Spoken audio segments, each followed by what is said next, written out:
Hey, welcome back to another Monday Slice of Life episode. We call it the inventory. Inventory. I can't even use the right fingers on this side. I can't see it.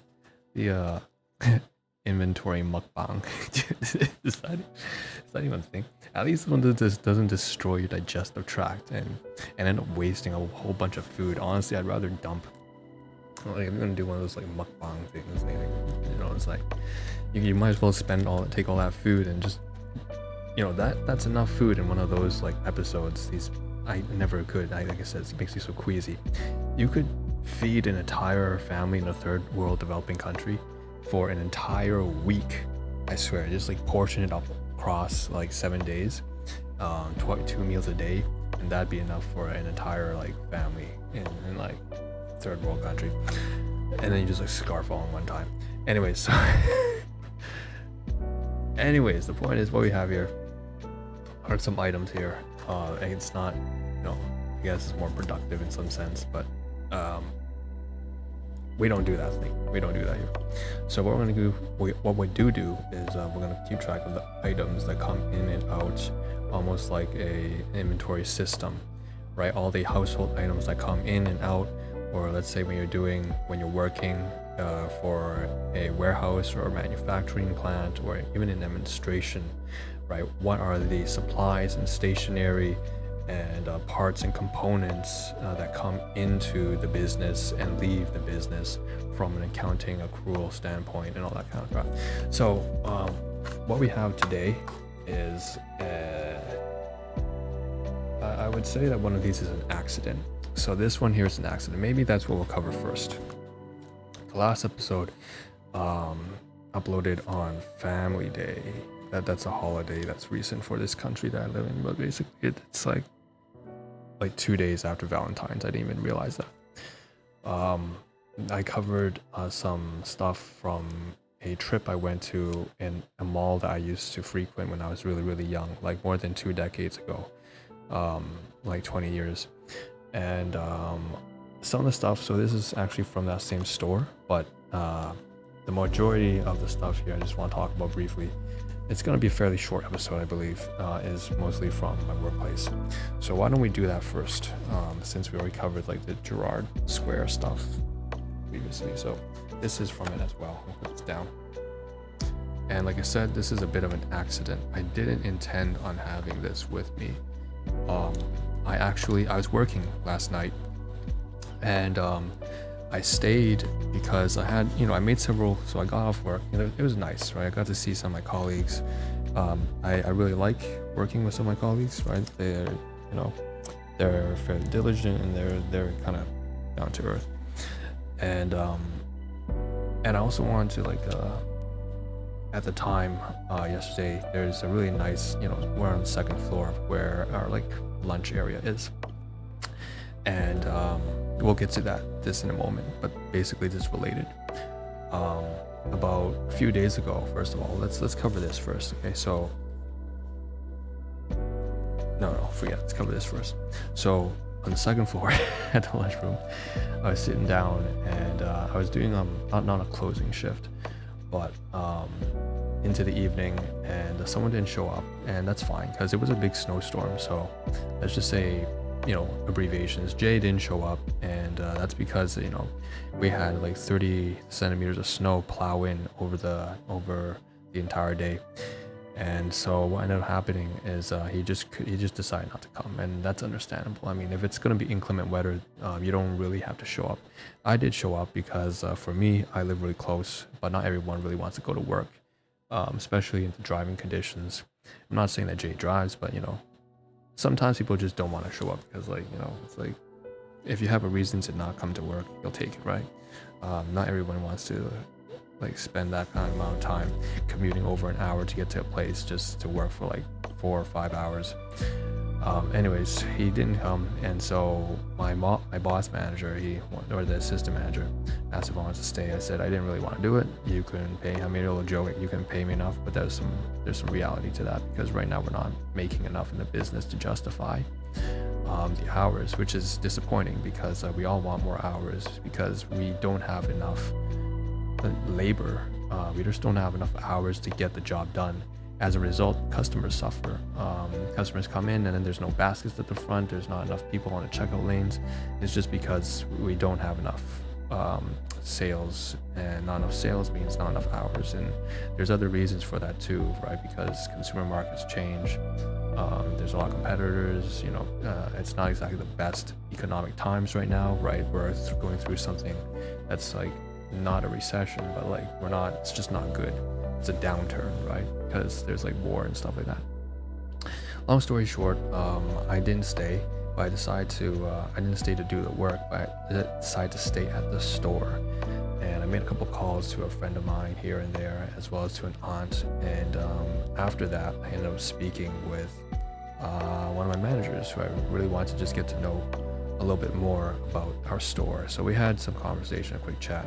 And so that's what ties into this, because I ended up taking this with me without realizing it, because again, I was in touch with so many things. I had some questions. I was trying to formulate the questions. I had to keep in touch with one of my buddies who was thinking of, well, him and his girlfriend, they're thinking of starting a family. So they had to, again, privacy, confidentiality, no names mentioned, nothing identifiable, but he was thinking of like getting a place. And so we talked a little bit about a place he was eyeing, and the deposit or the bid that he's going to put up, and the realtors and brokerage firms that he may or may not be in touch with, because he wants to know how much the maintenance costs and all that kind of stuff. So after that call ended, I called my aunt. My aunt had some information about that, but also I just want to catch up with her, see how she's doing. We didn't catch up over like New Year's or the Lunar New Year really. And then after that, I noticed, there's G again. Once again, no names mentioned, just say G, J, whatever. And went to say, hey, I have a question. You got 5 minutes and or so, 5-10 minutes, and we chatted up. Found a little bit about, just got to know each other a little better. I was wondering where he had worked before in the past, how long he decided to stay here, but also what does he know about the corporate structure and how things are delegated in terms of the hours, and how the algorithm, the calculations work in terms of our store, which is it's a major retail chain in our country. So I ended up leaving last night after doing all those things, going to use the washroom, sitting down, keeping up with the news. We have a big TV there, had dinner there, and then caught up with my friend, asked him about maintenance, retail, and then my aunt, and then, there's so much going on. That's all happening after my work shift ended.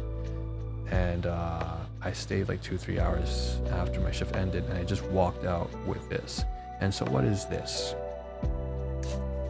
So that's a lot of backstory, right? So this is a case that is usually used to handheld. I don't have the device, thank God. I didn't walk out with the device, thankfully. It should be still inside our department, in like frozen. It's there's a pouch for a handheld device. Usually when you go to a grocery store, what do you see? Where you see like the clerks usually scanning things down with the prices, and that gets tracked onto the system. Like I said, that's relevant to here because I do a household tracking system as well. So again, this is stuff that a lot of people, I do a lot of things that a lot of people just don't do, and hence they find it weird. But like, it's just like, if it works and it's smart and it's practical, like, and it looks out for the long term, so it's a wise decision making to do. Like, well, I don't give a shit whether it's weird. It's not weird, it's just different. And it's different in the sense, in a good way. It's really, really good. You should be doing this, but you're not. But anyways, so I treat my household the same way that I would like a business. I keep track of the things that come in and out. Now, this is something that I would say is a class 5 item. So class 4, class 5. This is not supposed to be here. It's an accident. It's just a pouch with a device. And like I said, people usually working as a retail clerk, you have your device that is in touch with the price checks. You can, someone coming up here working for Instacart or DoorDash or Uber, it's like buying something for a customer. They want to ask if you have any more back in stock. Pick up the device and just scan the UPC code, and then you're able to tell them whether or not there's more, or the price check, how much it cost, and whatever. And so I brought this with me unintentionally. I just walked out last night not realizing that I had it. Now there's also some basic stuff here. Like I said, this is nothing classified, nothing confidential, right? If it was, I wouldn't be showing, I wouldn't be talking about it. It's just a pen, a pouch, and a marker. So I use the marker and the pen quite often. The marker to mark down boxes when we do a pick list, keeping track of, basically all, let's say lactantia milk, or Suraj, chapati, wholemeal, or like the Haagen-Dazs, like basically whatever product we have that we need to pick out for the storefront so that people can get to the items that they're here to purchase. I usually mark down the cases that we picked if I don't have enough time to do all the work. So sometimes my colleagues will do that after I end my shift because I don't have enough time to do everything. And then there's the pen here, which is usually just everything from like fulfilling pick lists to writing through the sweep logs. And if you know what these are, you'll know, but I'm not going to detail what they are because I don't want to disclose too much information. Like I said, just doing my due diligence in terms of like practices. So with that being said, and like privacy and stuff like that. So with that being said, this thing doesn't belong here, and I'm gonna, as soon as today it's a holiday, I can't bring it back yet, and it's not too important because, like I said, there's nothing here. I don't have anything that's like really important. It's just a pouch. It's literally just a case with a pen. So I'm gonna bring this back. Yeah. So that's something that I didn't intend on holding with me. Now, next item here is says UCF. I won't say what it stands for, but it's a business card. Okay. So this business card, in line with like the whole main topic here being like kind of employment related items, that this one I'm supposed to keep. So a couple of days ago, I got in touch with our union representative, and I met him for the first time. And it was a very interesting coincidence because I had wanted to meet him. I was planning on. I went to the website, to the proper union website, and I filled up a form saying that looking through all the benefits and perks and the general support that's laid out, that I wanted to be part of our union. And what I didn't realize was that, of course, just by virtue of me having passed probation and being part of the company and continuing to work there, I already have membership with the union. But it was kind of funny because I filled it out, I sent an email, and then the director of the department got back to me for liaison and then referred me over to the representative specifically for our store. I didn't think that a couple days later, next week, he would show up to our store, and then I ended up meeting him. And so that was very interesting. And then he gave me, so we chatted about some things that were relevant to the workplace, as well as the experiences that I was experiencing. And what he did is at the very end, he said, if there's any more concerns, you want to bring up to me, here's my business card. And like I said, privacy, confidentiality. If there's a reason why I'm not flipping it to the other side, right? Because I'm only showing you the back. And the back side here, the front obviously has contact information. I'm not going to give that. I'm just going to say here at the back, here is the back of the business card with a kind of like a logo, a motto. And the motto reads out, "Courage, my friends, 'tis not too late to build a better future," by Tommy Douglas. I believe Tommy Douglas is an actor. And www.ucfw106. Okay, so that's it. And this is something that I will be keeping, but when it comes to a lot of the Monday series, sometimes I forget, especially in the past episode that I just recorded for the family day last week. It's funny when I say last week, right? Because I just recorded it right now, like an hour ago. But I know that when I upload this episode, it's going to be a week ahead. So I say last week. I'm saying last week to something that I just recorded an hour ago. So it's kind of weird for me. Anyways, the point is that episode, I forgot to mention that, for example, the chains, the screws, the toolbox, wrench, like where do they all go? I didn't identify like the different regions of the unit, like region A, D, F, 11A, 11B. Where am I going to put each of those items? And maybe it's better that I don't identify it, but everything's so obscure anyways, I wouldn't be able to tell you off the top of my head, because I don't have the full layout in my head all the time. So that's that business card. And the next and last thing we'll cover in this episode is this. And no, it's not like a Tourette.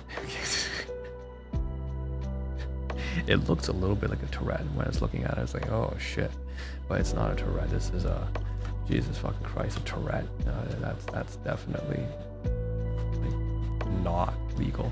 So we have a Joya over the sink dish rack, a Joy MSC over the sink dish drying rack, and this was bought, like I said, when I was over at Gerrard Square. And at Gerrard Square, there's a new Walmart, and I remember back then there definitely wasn't a Walmart growing up, and it was I can't remember what it was, but it was something. It might have been just like an empty, like vacant lot, and yeah, it was. That's right, it was. I think it was like partly mixed in with the parking lot, and then like about a decade ago, they did some major renovations and turned that into the Home Depot, and then the Home Depot moved over to the side as they built another area and expanded that, and then what was the Home Depot's area became a Walmart. I believe that's what happened. I think. Correct me if I'm wrong if you live in the area. This is like a Leslieville East. It's not East York really. East York and Leslieville are technically different. But anyways, the amalgamation made some things kind of like stretch over. So Leslieville and the beaches. So over-the-counter drying rack. I didn't buy this to be used as a drying rack. If you can't tell with the way I tend to use like handiwork and stuff like that, I wanted to get a hacksaw and actually cut down some of these. So this looks like it's like not stainless steel, looks like, but maybe aluminum, metal, hollow rings here. And I don't have any intention of taking off the padding here. I should probably read the packaging out.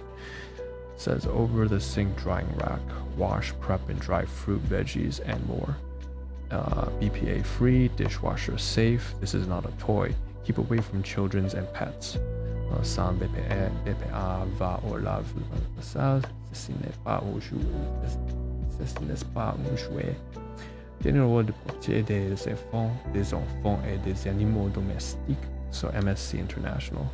Manufactured exclusively for MSC International. Fabriqué exclusivement pour MSC International.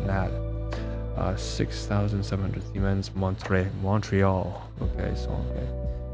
6,700 Timon Montreal, Canada. So where it says, okay, Dalewood Road. So this is manufactured in my own country. Okay. So on the side here, air dry dishes, glasses, and more, and it easily rolls up for storage. Like I said, it looks very flexible. It's one of those things that you can deform, you can roll up and push away. Now it's I think this costs like $13 or $11 at $13 after tax. Again, I have no intention of using it for the intended purposes that they had laid out. I want to like repurpose this, and I'm not going to say exactly how I'm going to do that or why, but it's going to be interesting. So with that being said, that's kind of everything, and I don't know where I'm going to put this actually. I think I may keep this here. Yeah, I think I will keep this here. Just don't know where to put it, so I can't tell you whether it's going to be like region like area D, 4D, 4DA, 4DB, I mean 4D1, 40.1, 40.2, that's like the kitchen area. Or I'm gonna keep it here in like region 7F, point 2.3, which is kind of like around this dining room area. Kitchen is like it's not dining room, like it's like a storage shelf and cabinet area. So I haven't decided yet, but I kind of went through. Oh, did I even cover an episode on that? I think I did. Anyways, with that being said, yeah, I did a little bit, but I couldn't upload everything in detail because that would be too revealing. So with that being said, that's it for today. Again, this business card, and then the rack. So I'll see you guys in the next one, and until then, you take care, and life is good. See you there.